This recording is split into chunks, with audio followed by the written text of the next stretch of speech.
we'll be talking about. There will be some heavy stuff. So let's start. I thought that the easiest way for me to explain the situation in Poland will be to start with a little timeline. So basically, we can start with 1995. This is 1 year after I was born. And this is the first time a lesbian woman speaks on Polish TV about her identity. In 2001, for the first time in Poland, a pride parade takes place in Warsaw. In the same year, Campaign Against Homophobia is being founded. And then in 2004, Poland joins European Union. In 2011, Robert Biedroń and Anna Grodzka are elected to Polish Sejm. This is the Polish parliament. Anna Grodzka, this is an interesting fact, is the first trans person in national parliament worldwide. So back then, when I was growing up, I was really hoping that Poland would become much better, much faster, and it was a beautiful and positive perspective that we had. But at the same time, there was an artistic installation in Warsaw at Plac Zbawiciela in the years between 2012 and 2015. This installation has been set on fire in hate of LGBT community for 7 times. It was rebuilt multiple times and set on fire over again after it was then completely dismantled in 2015. In 2013, the Polish Sejm have voted on 3 different projects of launching civil unions. All of them were rejected. In 2013, an Ordo Iuris, a Catholic extremist lawyer association, is founded. We will speak a little bit more about them later, but they mess up a lot of our modern Poland. In 2015, Sejm approved a new law to simplify the gender correction process. And this law has sadly been vetoed by the newly elected President Andrzej Duda. After his veto, it was voted again in the Sejm, in the parliament, and has been rejected. In February 2019, Rafał Trzaskowski, the Warsaw mayor, signs so-called LGBT Charter. This is a declaration to launch different anti-discriminatory policies in the capital, like crisis hostel for LGBT youth that needs to run away from their home, or monitoring anti-LGBT hate crime, or to make a network of teachers supporting LGBT students at schools. And direct after that, our streets of Poland will have been invaded by homophobasses, as we call them. Those are homophobic trucks with a very hateful message that they are spreading in every bigger city. Sadly, they have been. It says, what LGBT lobby wants to teach children? 4 years old to masturbate, 6 years old to give consent for sex, 9 years old first sexual experiences and orgasm. I won't comment it any further. It's just absolute disgraceful bullshit. This is another.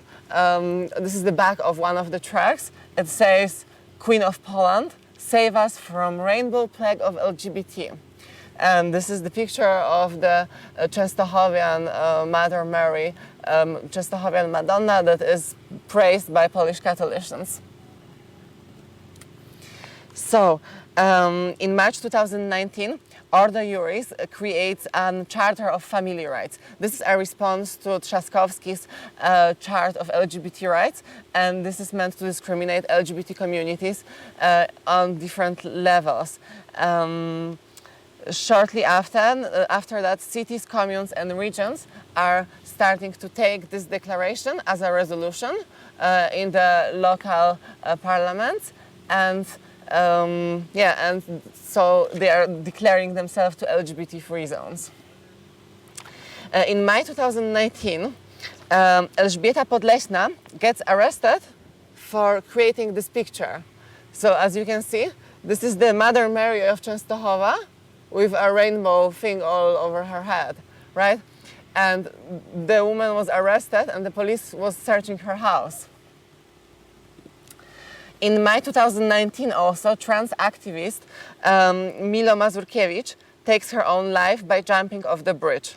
Group of people paying tribute to her on the bridge get attacked by homophobes. In July 2019, Białystok Pride Parade takes place.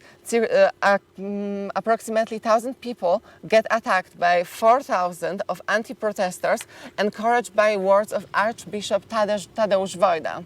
More than 30 people were arrested for attacking police or the Pride marchers. Here you can see also the violence that was taking place. The Nazis and simply the whole far right in Poland was attacking both police and the Pride March. They were throwing eggs, throwing battle. People who came back from this demonstration, who come from Warsaw mostly, because it's not far away from Warsaw, are deeply traumatized after this event. Another very traumatizing event happens in September 2019. A cis-hetero married couple brings 3 homemade bombs to Pride Parade in Lublin. They are luckily detected by the police, but they are only sentenced to 1 year in prison for attempting a terror attack on LGBT demonstration. In June 2020, the presidential election campaign takes place, and the politicians of the government party Law and Justice are starting huge campaign of hate against LGBT community. In June 2020, Stop Bzdurom collective starts an open fight against the homophobic tracks. Here you can see on the pictures the tracks were destroyed, and they written "Stop Bzdurom" on it. As you know, those tracks were spreading hate speech, so they pretty much deserved it, in my honest opinion. But Margot was arrested for damaging those homophobic tracks on 24th of June, and she was taken out of her home without shoes, without police telling her the reasons of the arrest, and without telling her where will she be taken. So this is not meeting our international standards of how the police should arrest people. The next event was the night of 28th and 29th of July in 2020. Margot was, in this night, the collective Stop Bzdurom, together with other collectives, Gang Sam Zament and Poetka, hang rainbow flags on multiple Warsaw statues. Here you can see, this is the statue of Jesus. This is the statue of Józef Piłsudski, and this is the Warsaw mermaid. I don't remember why, but mermaid is a symbol of Warsaw. So you can see the activists wanted to reclaim the city symbols and the national symbols with the rainbow flags, and it was met with a huge aggression of the Ministry of Justice.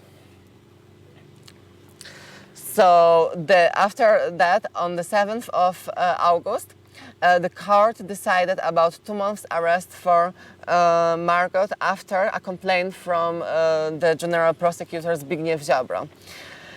Spontaneous demonstration tried to prevent her arrest at the location of campaign against homophobia.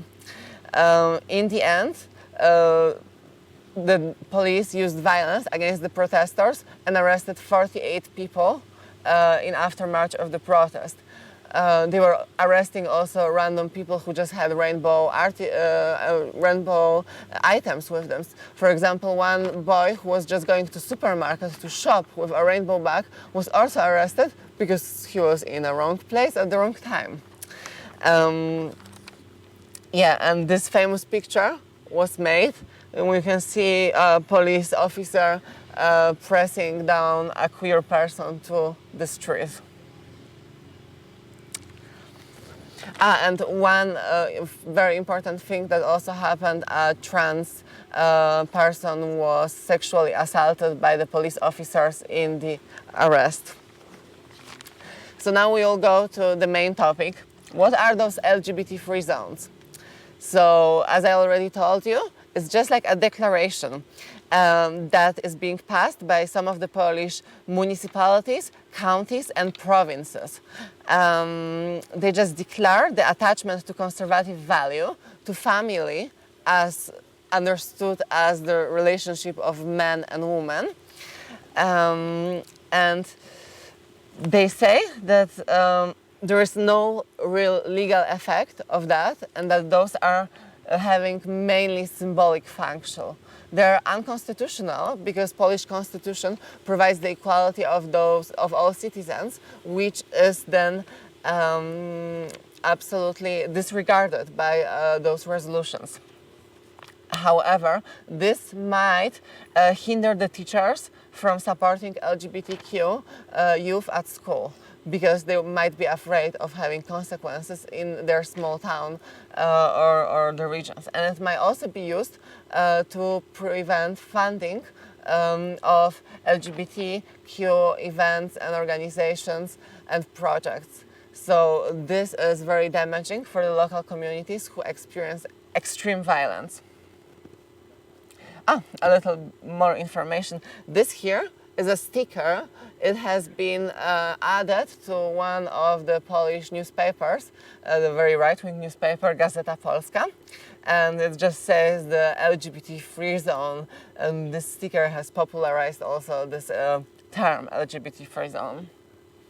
So, Atlas Nienawiści, it's a very good collective of people who are monitoring the whole situation in Poland.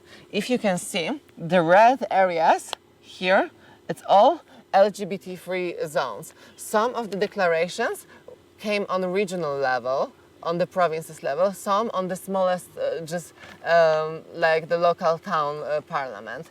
And at the moment, it is 1/3 of Polish population living in those communities. There are young people who are still in schools, and they are depressed. Very many of them have suicidal thoughts, so it's a very dramatic situation. So, Bart Staszewski is an LGBT activist who made those LGBT-free zones popular, like not popular, but known in the world, thanks to his photographic project, where he uses this street sign and and attaches it to the city sign of the LGBT-free cities, and then shares those pictures in the internet just to gain attention to the problem of homophobia in Poland. And here, this is a good guy. This is Adam Bodnar. He's our ally, who is a human rights commissioner. He was chosen to the function of human rights commissioner in 2015, and he's just finishing it right now. Through the last 5 years of terrible right-wing government, he was the one state official that was always standing to protect our rights. For example, helping same-sex couples in other European countries with a Polish person who try to get Polish citizenship and Polish documents for a child that have two parents of the same gender in the documents. Polish state refuses to give IDs and act of birth to such Polish citizens born in foreign countries. And also, thanks to his complaints to the regional administrative courts, four of the LGBT-free resolutions were dropped because the court has recognized that there is not such a thing like LGBT ideology, but that those resolutions are actually attacking LGBT community and are therefore unconstitutional. So there are also other problems with Polish laws. I have 3 Polish laws that I wanted to tell you about. The first one is the Article 18 of Polish Constitution. This is the one on which the right-wing side of Poland tries to refuse the marriage equality. It states marriage being a union of a man and woman, as well as the family, motherhood and parenthood, shall be placed under the protection and care of the Republic of Poland. However, many constitutionalists in Poland claim that this is not a direct ban of same-sex marriages and that we are still able to legally create marriage equality without changing the constitution. But this is something that is being like a fight among the Polish constitutionalists. And the other law is from the Penal Code. It's the Article 96. Whoever offends the religious feelings of other persons by publicly insulting an object of religious worship or place designed for public religious ceremonies is liable to pay a fine, have his or her liberty limited, or be deprived of his or her liberty for a period of up to 2 years. That means that you can offend someone's religious feeling, which is very undefinable thing, and you can go for 2 years in prison for that. This is the law on which the lady who made the picture with Rainbow Madonna was arrested. And then there is this law. This is Article 257 of the Penal Code. This is why they allow hate speech against the LGBT, because it's not allowed to do hate speech against minorities, like ethnic minorities, religious minorities. Those are protected by this law, but LGBT are not. This law states whoever publicly insults a group within the population or a particular person because of his national, ethnic, race or religious affiliation, or because of his lack of any religious denomination, or for this reason breaches the person's inviolability of another individual, shall be subject to the penalty of deprivation of liberty for up to 3 years. And because here sexual identity and sexual orientation are not mentioned, you can basically speak all the hateful stuff about LGBT and the courts cannot do anything. Now we'll speak again about Ordo Iuris, this lawyers association. So they are related to a Brazilian grounded and now international Catholic extremist movement, Tradition, Family and Property. As you can see, this is the logo of TFP, this Brazilian extremist organization, and this is the logo of Ordo Iuris. Interestingly, Brazilian Catholic Church has strongly distanced themselves from the TFP, while Catholic Church doesn't do the same with Ordo Iuris. Catholic Church accepts the existence and the activities of Ordo Iuris, even though this is actually not anymore Catholicism, it's actually para-Catholic cult. It's a sect. Yeah. So what are...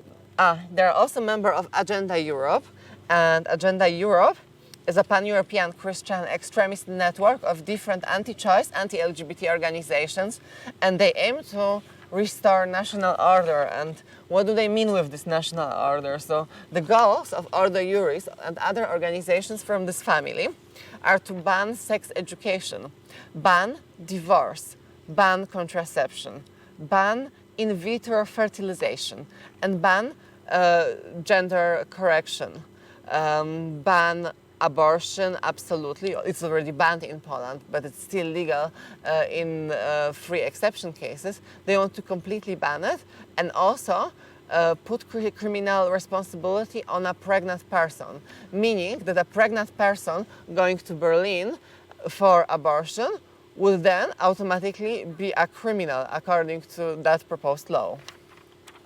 They also proposed a law to make no criminal responsibility for domestic violence when it only happened once.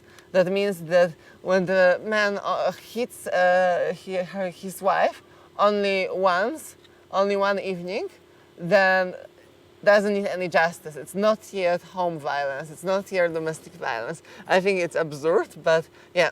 And they also are lobbying towards dropping the Istanbul Convention. So this is the Human Rights Treaty of the Council of Europe against domestic violence that most of European countries have signed.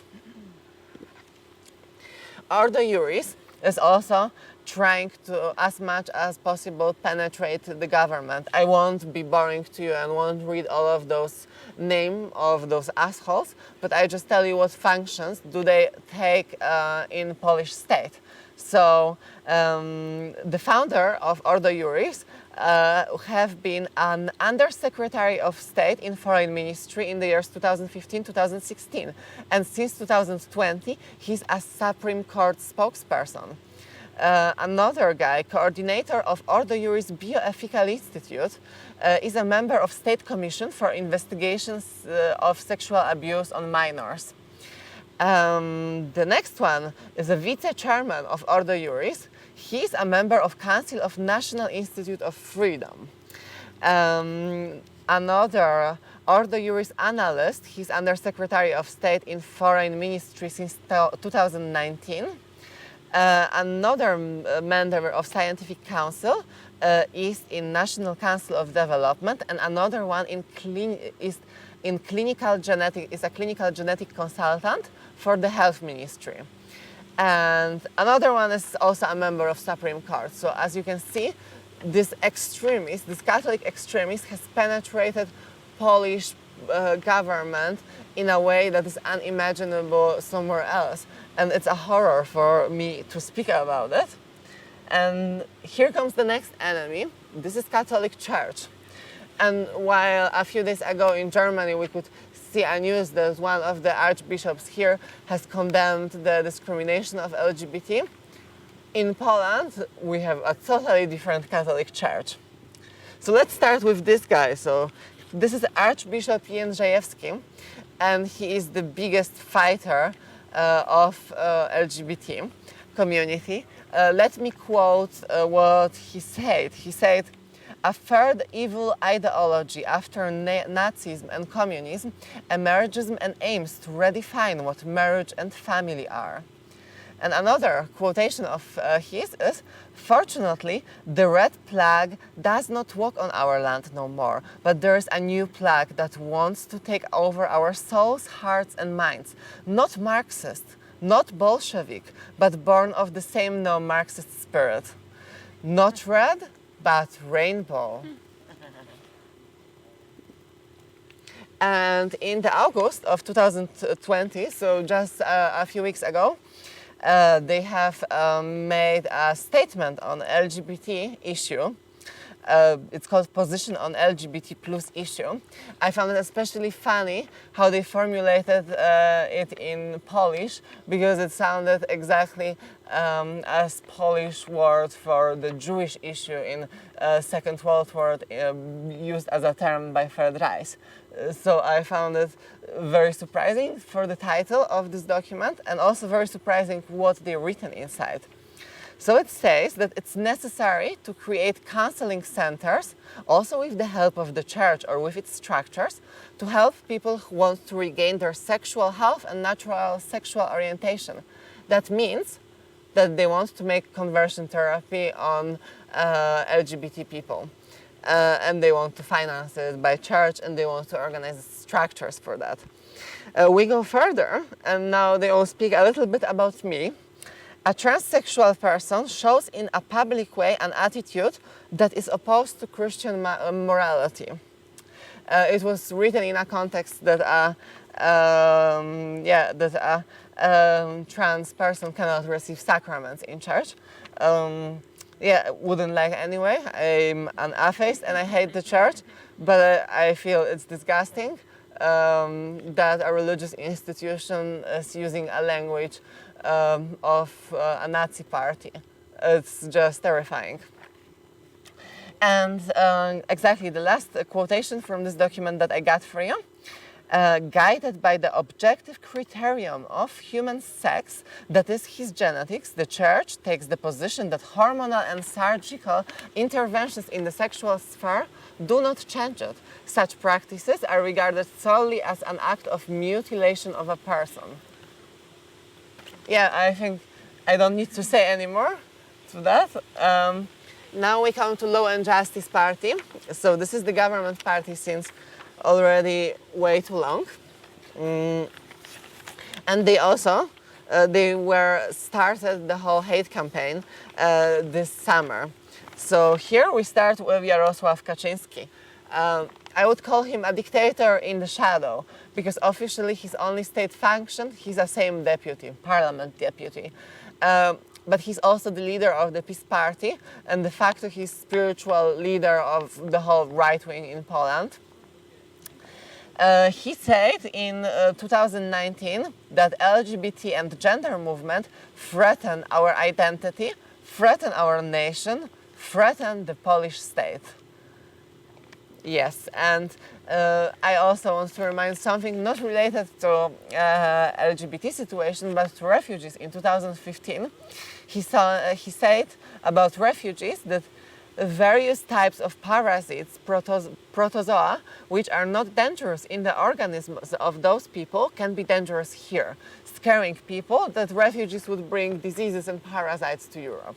This is pretty crazy, and people are still following the lead of this person. This is Andrzej Duda.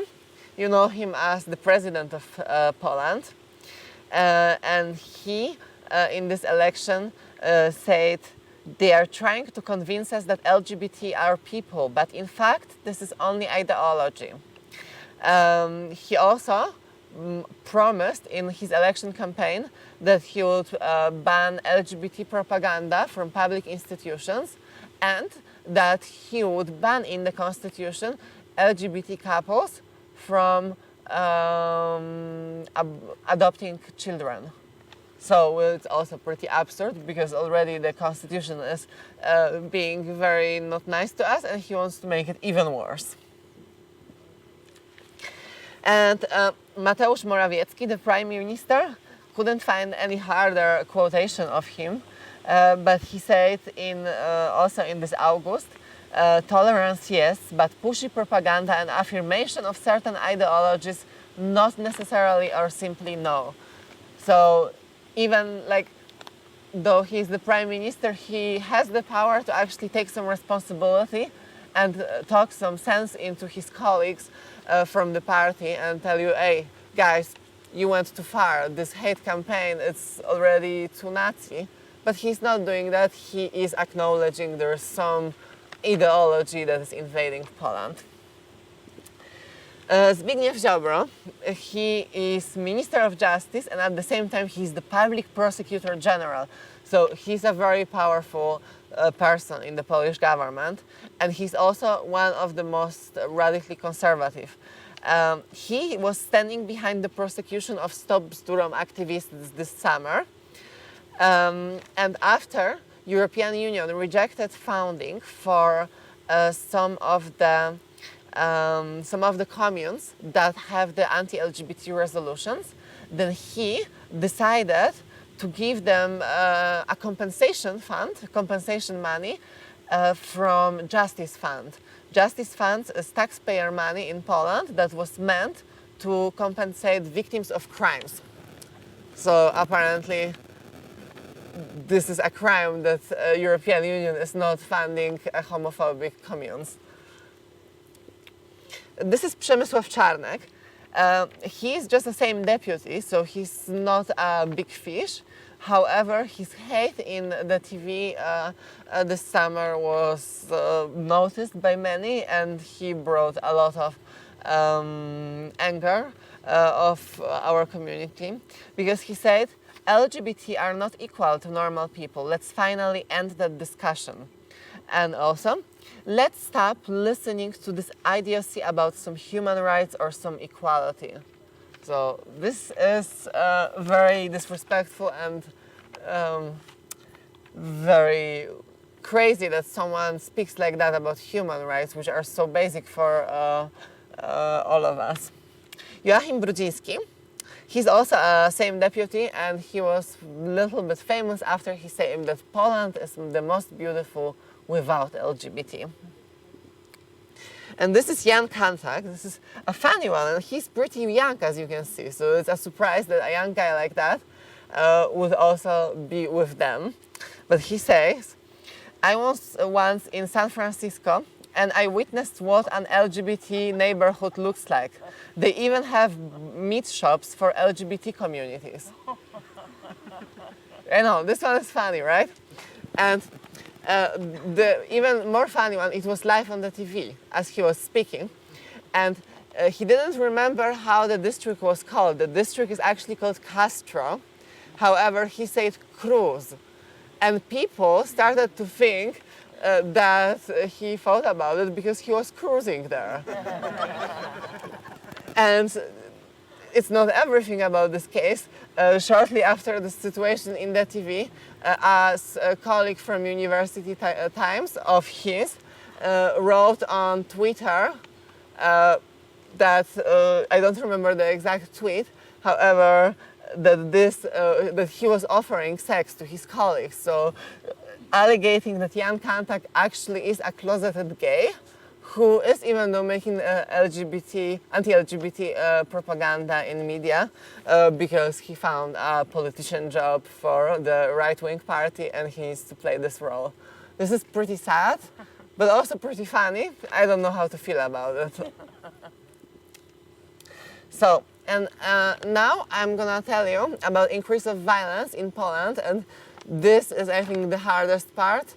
That might be painful for you to hear.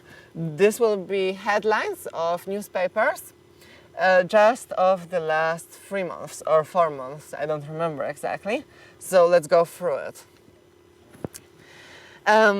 Journalist beaten up in the street because she was mistaken for a lesbian. She was walking by hand with her niece. They beat him up because he had colored hair and an earring. Fucking faggots, there are children here. He attacked children twice because only faggots dye their hair. He hit victim's head with a metal tool. This one, yeah. 40-year-old man attacked teenagers at a Duda rally. There was sexual violence. The president did not react. Poznań, 2 teenagers attacked by a lake because one of them had a pink hair color. Sosnowiec, he was beaten up because he defended an LGBT person. The suspect himself reported to the police. Michał was gay and committed suicide. He could not stand the hate. Mateusz Morawiecki's nephew, reminder, this is the Prime Minister's nephew, was attacked at the train station. The reason was his support for LGBT. Gdańsk. They were threatening a girl on the bus that they would kill her because she had rainbow flags. Krakow. Beating in front of an LGBT club in the city center. The attackers beat the victims with sticks. Trans person. Oh, I think we need to go to the last one. Exactly. Trans person. When a neighbor started calling me names and making death threats, other neighbors were turning the lights off. Andrzej Duda's former hairdresser was beaten up. This is what freedom looks like in our country. The homophobic motive is suspected. The life of gay men in the countryside of Podkarpacie. People are gathering in front of his house. They are threatening to kill him. Someone wanted to poison his dog. So, that was it. How do you feel about those news? I would immediately tell you what can we do to support the situation from our place here in Berlin. Here in Berlin, Dziewuchy Berlin is the big Polish feminist organization, which is also now dealing a lot with the LGBT rights in Poland. I think since we have common enemies, it's pretty clear that LGBT rights fight and feminist fight in Poland is now very united against the united enemies, because the Law and Justice Party, Ordo Iuris, and Catholic Church are united in this triangle of hate that they are governing Poland with.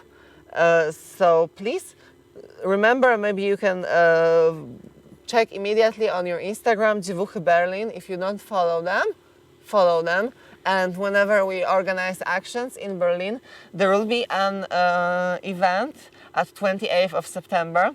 This is International Safe Abortion Day. I don't remember exactly the location. Do you remember? So it will be at the Brandenburg Gate. And all the information you will certainly find on our social channels. Dziewuchy Berlin you will also find on Facebook. We also have an internet website. And when it comes to Poland, there are also multiple organizations that I want to encourage you to support in any possible way. There is Stop Bzdurom, so this is queer anarchist collective in Warsaw that have been on all of the newspapers and media in the last months after their actions, which for me, they are heroes, and I personally from this place thank them for all of their work and what they done, because right now they are being also criticized even by the LGBT community in Poland, by people who don't want the radical fight for our rights. But I need to say from my perspective that this radical fight that they take is the right one. And this is the first time that on Polish TV they were speaking about non-binary identities, about queerness. So those were words that were not spoken on Polish TV before. And this is already some kind of milestone that we have achieved and need to build on it further. There is Love Doesn't Exclude, MNW, Miłość nie wyklucza. They are the ones who made it possible for Warsaw to have this LGBT charter. So they were working together with President Rafał Trzaskowski in creating this LGBT charter in Warsaw, guaranteeing some rights. Sadly, President Trzaskowski at the moment is not fulfilling all of the declarations that he made. I hope that it would change in the future, so LGBT people, at least in Warsaw, can have some safety, for example, in this crisis hotel, which, if I'm not wrong, is still closed as of today. There's Grupa Stonewall in Poznań. They're a very cool group, also doing a good job educating people on the internet with a very cool informational video. And there's Transfuzja, supporting trans people. They also helped me in the past. And of course, campaign against homophobia. The most famous and the biggest organization in Poland, done in already 2001. So that would be this.